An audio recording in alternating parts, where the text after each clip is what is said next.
That may be the greatest catch I've ever seen in my life. Okay, I'm sure a lot of y'all saw over there on Patreon that we went through and we uploaded our 2022 Dynasty rookie rankings. Of course, the full list can be found over there on Patreon. We have a super flex list on Patreon, and we have a one quarterback list as well. We're going to go through and we're going to talk about the top of that list in this video. I took a little bit of extra time to get this out here just because I wanted to make sure I felt completely confident with this initial listing, because I didn't want to have to go through and update it every single day. I'll probably be updating it every single week because you know that there are some certain variables that we just have to know. We have to know the athletic testing. We have to know the official size for these running backs. We have to know the NFL draft capital. We have to know the landing spot for those quarterbacks. I mean, there are going to be so many things changing this offseason, changing those rankings on Patreon. And I'll be giving y'all some updates on the YouTube channel as well. So make sure you go down there, subscribe to the channel, drop a like on this video, go to the comment section, let me know how stupid I am. And over there on Patreon, not only can you find our full set of our Dynasty rookie rankings, but at the same time, you can get our full set of just our Dynasty rankings. You can get into a Dynasty league with us and the other members of the flock. I mean, you get an in-depth podcast breaking down your Dynasty team. You get a Fantasy Vlog Network cat. You get in our Dynasty group chat. So much stuff going on over there on Patreon as always. But that should be it. Let's go through and let's break this down. We're going to go tier by tier. And let's start it off with tier 1. Wide receiver 1, player 1 overall, Treylon Burks. It's been this way pretty much throughout the entire offseason for 99% of people in the Dynasty fantasy football community. I was a little hesitant to put a wide receiver at 1 overall, just historically speaking. I mean, if you're looking at what we get from the running back position with them just being the best bet to increase value from year 1 to year 2. I kind of wanted to go through, say it was Isaiah Spiller, maybe at the very beginning of the process. But, I mean, all signs point to the fact that these running backs are going to be going later than expected in the NFL draft. And we'll be talking about the running backs, of course, a little bit more in depth later on in the video. But Treylon Burks checks every single box. I mean, from a production standpoint, he was fantastic at Arkansas. Now, of course, if you're just looking at his raw numbers, if you're just looking at receiving yards per game, touchdowns per game, receptions per game, it's not, I mean, popping off the charts by any means. But if you just contextualize it to that Arkansas offense where they weren't Oklahoma. They're not going out there and throwing the ball for 400 passing yards a game. I mean, Treylon Burks had half of the receiving touchdowns at Arkansas. He had almost half of the receiving yards on a per game basis at the same time. This should be someone that goes to the NFL Combine and shows that he is a monster with his size and a monster with his athletic profile. And we talk about this all the time. I mean, looking at position by position, athleticism's really going to matter for those tight ends. It's really going to matter for those running backs. Historically speaking, it's not that important for wide receivers, but you'd rather have your wide receiver as a great athlete than just a subpar one. So yeah, I think you could say Treylon Burks, he checks every single box. I don't see a single red flag on his profile. I think he's one of the safest options that we have seen at the receiver position. I mean, over the past 5 years, of course, you got guys like Jamar Chase, CeeDee Lamb. I think Treylon Burks goes right in there, not with the Jamar Chase level of prospect, but more so slides in with what you had with that CeeDee Lamb tier of guys. And now we're going to keep it with the same position in the same tier. And please let me know what y'all think of this. Of course, we'll talk about the running backs a little bit later on. But I think tier 1 this season is 3 guys, all at the receiver position. I think this is going to be the draft class of the receiver. We got Treylon Burks at 1. We have Garrett Wilson at 2. Now, with Garrett Wilson, I know that right now, if you're looking at NFLMockDraftDatabase.com, of course, not a sponsor of the channel by any means, but they just go through and they grab pretty much every mock draft that you're going to be able to find across the internet, not a Dynasty mock drafts, but NFL mock drafts, and they compile them all together. That way we have a decent understanding of where you're going to get these players picked in the NFL draft. Of course, not a perfect science, and it will get a lot better as the offseason goes on, which is why one of those running backs has been falling down our rankings a lot. But Garrett Wilson here is supposed to be the #1 receiver off the board. I'm a little hesitant in that Garrett Wilson has never led Ohio State in receiving yards on a per game basis. Now, keep in mind, he has a great reason for this because, I mean, you actually have Garrett Wilson going to Ohio State. Chris Alave, who we'll talk about later on in this video, was already there. Chris Alave is, I mean, I don't want to say a year older than him because they're pretty much the same age, but he got to Ohio State a year before. He somehow went there at 17 years old. I don't understand it. But as a true sophomore, Garrett Wilson came out and he was very impressive. He broke out, and then as a true junior, he actually leapfrogged Chris Alave with their production, where Chris Alave was the senior at Ohio State. Now, you have what is probably going to be the best rookie wide receiver prospect of this decade in Jackson Smith-Njigba, who also goes to Ohio State. He was a 5-star guy going in. Now, he, as a true sophomore, outproduced both Garrett Wilson and Chris Alave, and then in the bowl game where you didn't have either wide receiver playing. Let me pull this up. I know this doesn't really play into too much about what we're talking about here, but just to get y'all excited about this. At the bowl game, as a true sophomore, Jackson Smith-Njigba comes out 15 receptions, 347 receiving yards, and 3 receiving touchdowns. 347 receiving yards. That's like you're playing, I mean, remember back in the day when you had NCAA football and you were able to actually go through and create a player and you just have some ridiculous stats. And I'm sitting there playing, okay, this isn't fun. I mean, for my player to go out there and get 347 receiving yards, this is just so preposterous that this would never happen. I mean, this is just a video game. No, this is real life that Jackson Smith-Njigba is going out there posting these numbers. So to see that, it's understandable that Garrett Wilson wasn't able to outproduce him Garrett Wilson's junior year, but nonetheless, he's going to get top 15 NFL draft capital. Very similar to what you had with DK Metcalf, AJ Brown at Ole Miss. Very similar to what you had with Jamar Chase, Justin Jefferson at LSU. You don't have to have the elite production if you are in an offense that has other elite wide receivers around you, and that's exactly what Garrett Wilson had at Ohio State. This is a wide receiver that checks pretty much every box as well. Now, going over to our third player in this tier, my favorite rookie, Drake London. Now, Drake London, we're going to have him in tier 1. I think this is a player that some people in our Patreon community, and trust me, I love it. Y'all know how much I love Drake London. Some people in our Patreon community have been talking about ranking over Garrett Wilson. I can't do it just because I think with London, if he was 100% healthy and we were going to have the testing measurables and we knew exactly what he was going to be and it was a just crystal clear picture of the receiver prospect going into the NFL draft, maybe we could take him over Wilson. Wilson's just an elite level prospect in his own right. But with Drake London, this is someone that broke out at 17 years old at USC. 17 years old, turning 18 at the beginning of the year. I mean, this was someone that was right there with Michael Pittman, right there with Amon-Ra St. Brown with their production. Now, of course, he was the third wide receiver on the team, but he was an every down player, and he was coming away with a consistent amount of volume.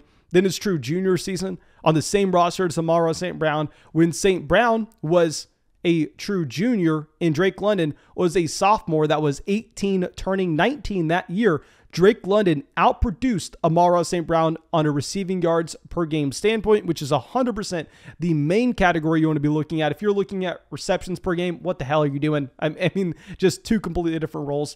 And then his final season at USC, Drake London, I mean, from a market share standpoint, was the best receiver in this entire draft class, and his percentage of receiving yards on a per game basis accounted for at USC. And also he had half of the receiving touchdowns as well. Not to mention that he is the size of Mike Evans, and that obviously is very rare to come by.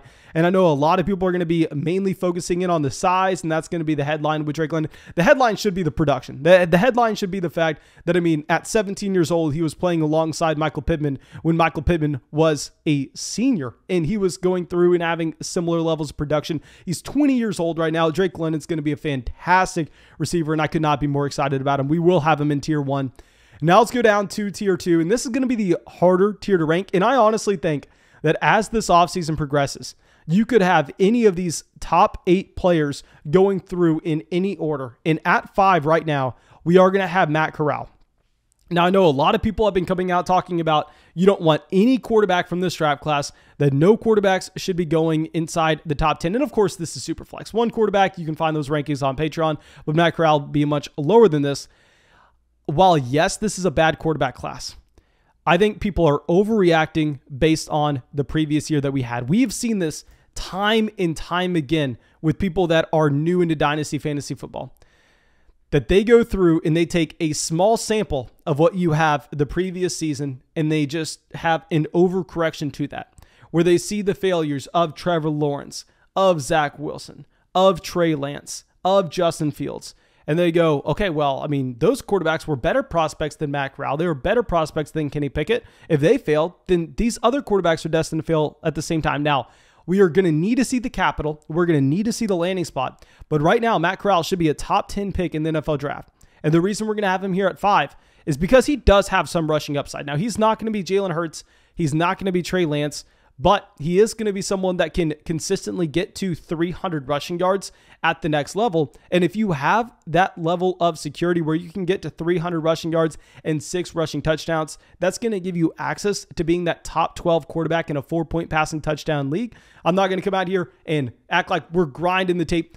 One thing that I need y'all to do, and I don't know how long we've talked about this, and we have crushed, and I repeat, crushed people at the quarterback position in Dynasty Fantasy Football every single offseason. I think we've been more successful with quarterbacks than anybody else for I don't know how long now. And you know why? It's because anybody that has a Dynasty Fantasy Football podcast, Dynasty Fantasy Football YouTube channel, it doesn't matter what it is. If they are trying to sit here and look at numbers on the piece of paper, if they're trying to look at film on the TV screen and tell you what quarterbacks are going to succeed at the next level, they're wasting their time. They are leading you in a completely wrong direction, because NFL teams pour millions and millions and millions and millions of dollars into the evaluation of these prospects at the quarterback position to try to figure out where they're going to make that investment. And for someone to go out on their YouTube channel and put out a video that gets 5,000 views claiming that they know more, it's laughable. It's legitimately laughable. So we're going to stick to our quarterback evaluation of what we did last year, what we did the year before that, which led us to Justin Herbert, what we did the year before that, which, I mean, had us avoiding Dwayne Haskins, what we did the year before that, which had us coming away with Josh Allen. We are going to listen to the NFL draft. We are going to look at what the capital means with their job security. We are going to evaluate the situations that we're stepping into. We are not going to be chasing the guy that's going to Jacksonville with Urban Meyer. We are not going to be chasing the guy that's going to Chicago with Matt Nagy. We are going to look at the rushing upside as well to see if they do get that starting job, will they be able to produce from a fantasy football standpoint? I mean, go look at what we did in 2020, smashing on Jalen Hurts. Let's look at capital. Let's look at situation they're walking into. Let's look at rushing upside. Let's not listen to someone that has a YouTube channel or is on ESPN and telling you what quarterback's going to be good and what quarterback's going to be bad, because it's impossible. It's impossible. Let's stick to what we know, and you can be very successful in just admitting that we are all idiots here.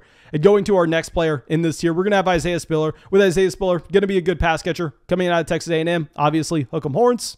But nonetheless, this is a running back that has the size. He can catch balls. And what I'm slightly concerned with is the fact that at the beginning of the offseason, it was looking like he was going to be a very early second-round pick, where he was going to be going around pick 35. But, I mean, if you're looking at where he has been falling in mock drafts as of late, right now it looks like he may be pushing to go in the beginning of the 3rd round. I mean, to be a top 40 pick at the running back position historically, with what will that lead to in your opportunity share your rookie season compared to being a 3rd round pick, there's a night and day difference. I would be a lot more worried about him being a 3rd round pick than if he were to go in the top 40 picks of the NFL draft. So that's why we're moving him behind those bulletproof top wide receivers at the top of the draft. That's why we're moving him behind a top 10 quarterback that will have rushing upside in Matt Corral at the same time. Breece Hall at our 7th spot with our second running back off the board looks identical to Isaiah Spiller. I mean, they're both running backs that profile to be 3-down players that also can catch the ball. They don't necessarily look like they're going to be elite level athletes, but I mean, still, you're just looking for them to land in the right situation, because obviously so much is dictated by the NFL Combine, draft capital, as well as situation for these running backs in particular. It's significantly easier to go through and evaluate the wide receivers with their production with context at this point of the process than it will be these running backs. These running backs, we have to have some more data points coming in with that NFL Combine, of course. And our last player in this tier with our number 8 spot is going to be Kenny Pickett. Now, with Kenny Pickett, another example of a player that I know nobody wants because of the recent failures of the 2021 draft class. I will say I have him squarely below Matt Corral for the reason that he doesn't have the rushing upside. Like right now, if you're looking at mock drafts, I mean, if you're looking at the quarterback position, Kenny Pickett's supposed to be going at pick 8, where Matt Corral's supposed to be going at pick 10. Now, the difference is with Matt Corral, he does have that upside to get 200-300 rushing yards every single season, where Kenny Pickett looks like he's simply not going to be able to come anything close to that. So even if Kenny Pickett goes higher in the NFL draft, and I know everybody's going out there saying, Mason, you just told us NFL teams know more than us. You just told us we should listen to them when they're drafting Josh Allen, when they're drafting Justin Herbert, yada, yada, yada. Yes, to a certain extent, but also we definitely have to go through. We definitely have to look at the situation they're landing in, as well as that rushing upside. Kenny Pickett doesn't have the same rushing upside as Matt Corral.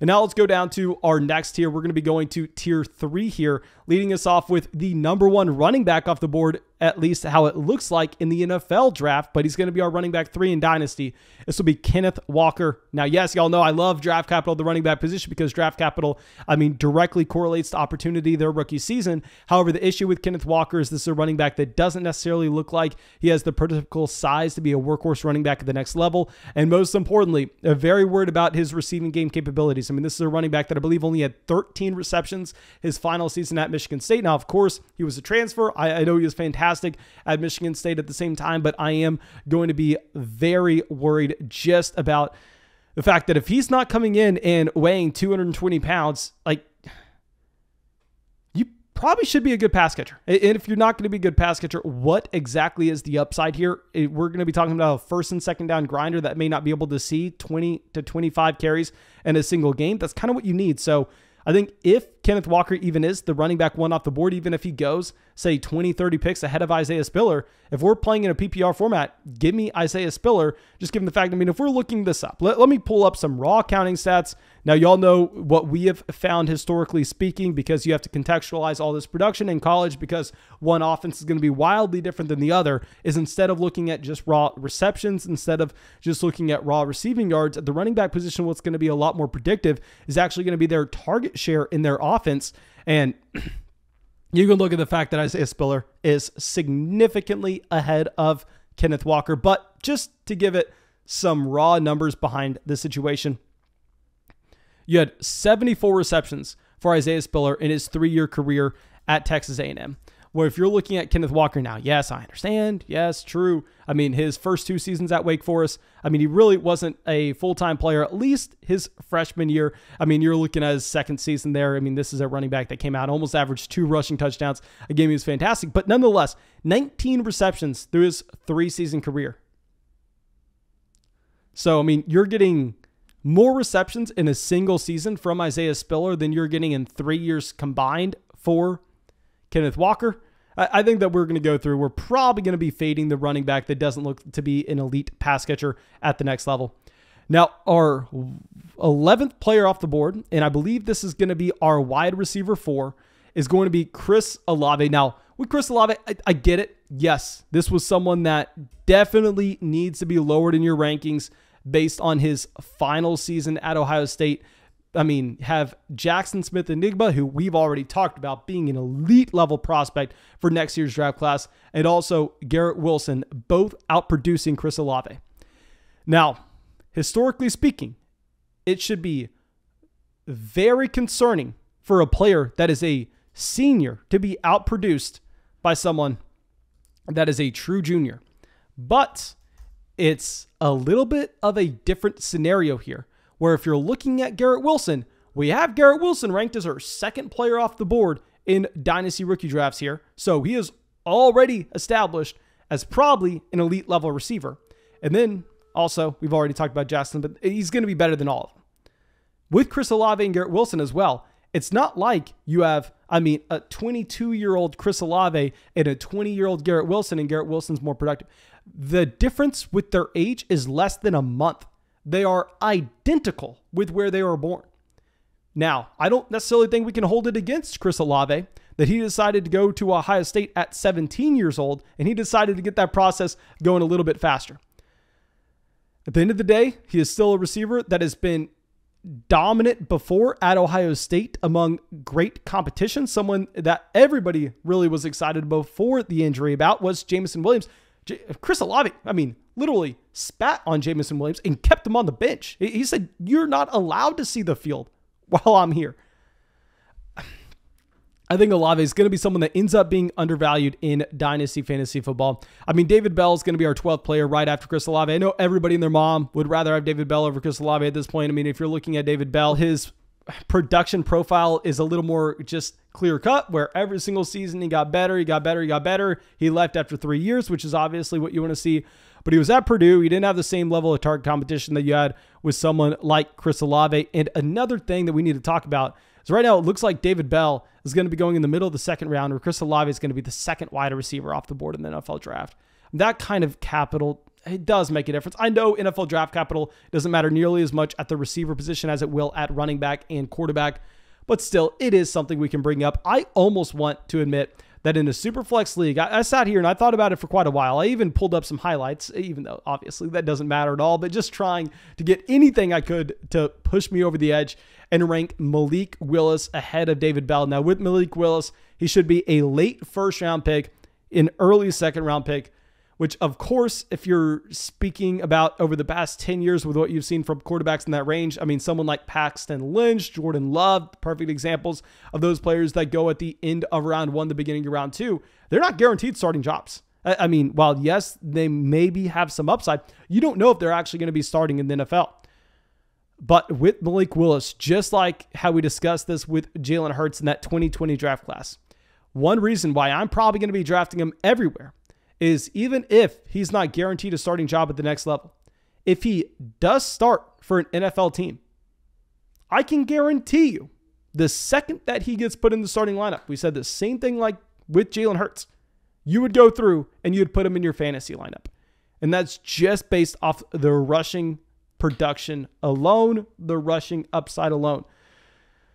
So if we get Malik Willis trending in the right direction, which usually these quarterbacks will get hyped up throughout the offseason, I could easily see me having Malik Willis sliding over David Bell. I didn't do it right now. I think we have David Bell at our 12th player overall, but that's just because I know from a Dynasty Fantasy Football value standpoint, everybody and their mom's going to have David Bell at this point.